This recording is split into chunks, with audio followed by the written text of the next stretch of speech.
let's discuss a commonly held myth about Common Core, one that the proponents of Common Core will come up with the first minute you mention the standards. Common Core is not state-led. Its origins trace back to the National Governors Association, the Council of Chief State School Officers, and Achieve Incorporated. The NGA and the CCSSO are trade-based organizations in Washington, D.C. They are not in the states, even though you would presume from the name that the governors are involved and the chief state school officers. They are not. These are trade-based organizations. Achieve Incorporated is a foundation, a front for these two trade organizations to kind of deflect the Washington-based away from them. Now, these groups wrote Benchmarking for Success. The last part of Benchmarking for Success called for a set of national standards. Tony Bennett had been a major player in this, Dr. Tony Bennett, and Arne Duncan, Secretary of Education, at the press conference when it was released, was through his absolute support, full-hearted support behind a set of national standards.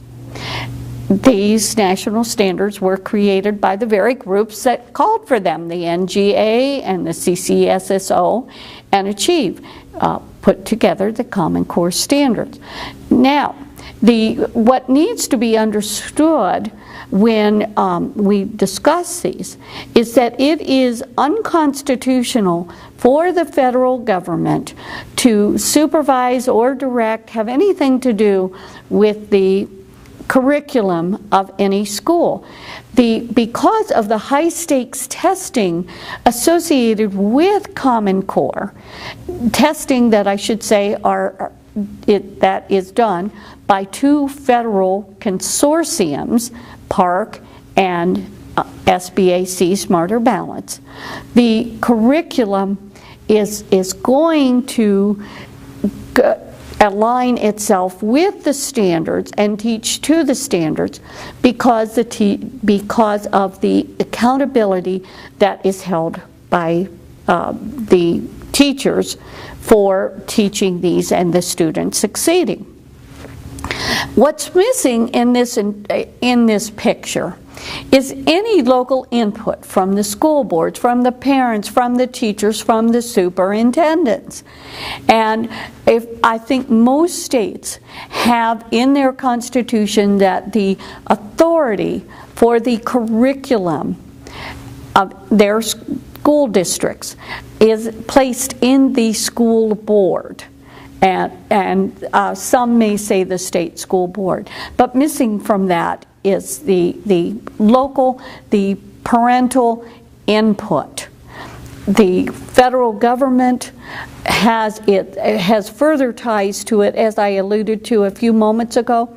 The testing is controlled by them. There's going to be a pipeline from the state to the consortium to the federal government. We need to realize, and you may have to do a little digging, but the fingerprints of the federal government, its support, and the support of such people as Bill Gates, who to date has funded his intentions to have national standards to the tune of over $150 million.